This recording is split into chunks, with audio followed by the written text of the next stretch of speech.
حضور غوث الثقلین رضی اللہ تعالیٰ عنہ ارشاد فرماتے ہیں، میں تمام زندگی اولیاء کرام کے بارے میں حسن ظن رکھتا ہوں۔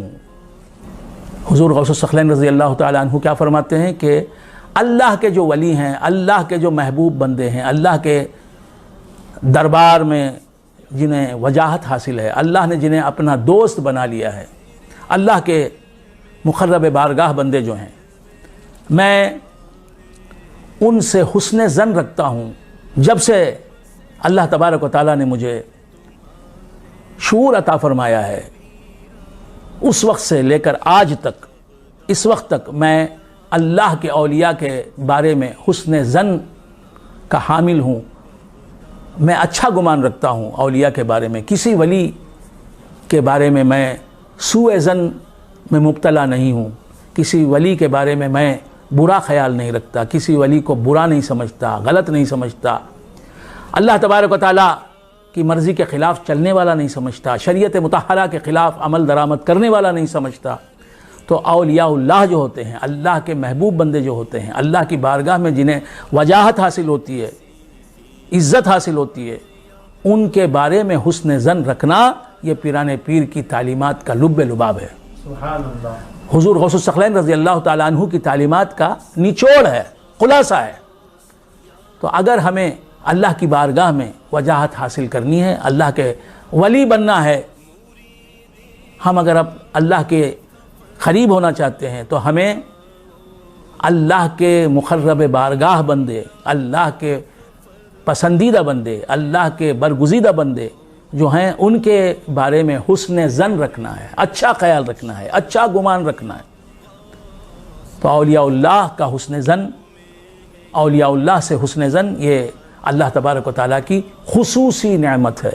حضور غوث الثقلین رضی اللہ تعالیٰ عنہ کی ساری زندگی اللہ والوں سے حسن ظن میں گزری ہے، اور فرماتے ہیں حضور غوث الثقلین رضی اللہ تعالیٰ عنہ، میں صرف اللہ والوں سے حسن ظن ہی رکھتا نہیں رہا، بلکہ ان کی خدمت کرتا رہا ہوں، اللہ کے اولیاء کی خدمت کرتا رہا ہوں۔ تو جو خادری ہے، جو جسے حضور انور صلی اللہ علیہ وآلہ وآصحابہ وسلم کے فیضان کی وجہ سے سرکار غوث الثقلین رضی اللہ تعالیٰ عنہ کی محبت حاصل ہے، ان سے عقیدت حاصل ہے، اسے چاہیے کہ وہ اللہ والوں کی خدمت کرے، بزرگان دین کی خدمت کرے، اولیاء اللہ کی خدمت میں رہے، ان کی خدمت انجام دیتا رہے۔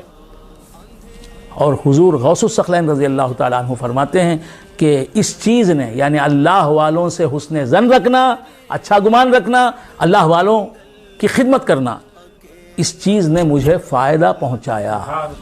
میں تم سے نصیحت اور خطاب کا معاوضہ نہیں چاہتا، میں تم سے نصیحت اور خطاب کا معاوضہ نہیں چاہتا، میں جو اپنے مواعظ کے ذریعے تمہیں نصیحت کرتا ہوں، اور جو میں خطبہ دیتا ہوں، خطاب عام کرتا ہوں، حضور غوث الثقلین رضی اللہ تعالیٰ عنہ کہ ایک خطاب عام میں کم سے کم 70,000 افراد شریک ہوتے تھے، ایک تقریر میں، آپ کے ایک خطبے میں، اور آپ سے بالکل جو قریب بیٹھتا تھا، وہ جس طرح آپ کی آواز سنتا تھا، اتنا ہی آخری صف میں بیٹھنے والا شخص بھی آپ کی آواز سنتا تھا۔ یہ آپ کی کرامت تھی۔ فرماتے ہیں کہ میں تم سے نصیحت اور خطاب کا معاوضہ یعنی بدلہ نہیں چاہتا، میں خطاب کرتا ہوں، تمہیں نصیحت کرتا ہوں، اس لیے نہیں کہ تم مجھے کوئی پیسہ دے دو، مجھے کچھ معاوضہ دے دو، نذرانہ دے دو۔ میں نذرانے کے لیے، معاوضے کے لیے، روپیے پیسے کے لیے تم کو خطاب نہیں کرتا، تمہیں نصیحت نہیں کرتا۔ میرے خطاب کا معاوضہ یہ ہے کہ تم اس پر عمل کرو۔ میرے خطاب کا، میرے واعظ کہنے کا معاوضہ اور بدلہ یہ ہے کہ تم میرے واعظ پر عمل کرو، میری نصیحت پر عمل پیرا ہو جاؤ۔ اور فرماتے ہیں حضور غوث الثقلین رضی اللہ تعالیٰ عنہ کہ اے میرے مرید، اے میرے معتقد، اے میرے مسلمان بھائی، میں تجھے نصیحت کرتا ہوں، نہ تو تیری تلوار سے ڈرتا ہوں، میں تجھے نصیحت کرتا ہوں، تیری تلوار سے مجھے ڈر نہیں ہے، تو مجھے کسی قسم کا نقصان پہنچائے گا، گزند پہنچائے گا، تو تلوار سے وار کرے گا مجھ پر، اس کا مجھے ڈر نہیں۔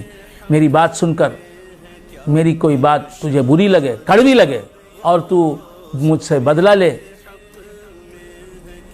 تو کیا ہوگا میرا حال؟ میں یہ سوچتا نہیں. میں تیری تلوار سے ڈرتا نہیں اور نہ ہی تیرے سونے کا طلبگار ہوں. تیرے سونے اور چاندی کا میں طلبگار نہیں، تیری دنیا کا میں طلبگار نہیں. مجھے اللہ تبارک و تعالیٰ نے تیری اصلاح کے لیے پیدا کیا ہے، اس پر معمور کیا ہے، لہٰذا میں تیری اصلاح کرتا ہوں، تجھے واعظ کہتا ہوں، تیری نصیحت کا کام انجام دیتا ہوں. وآخر دعوانا ان الحمد للہ رب العالمین.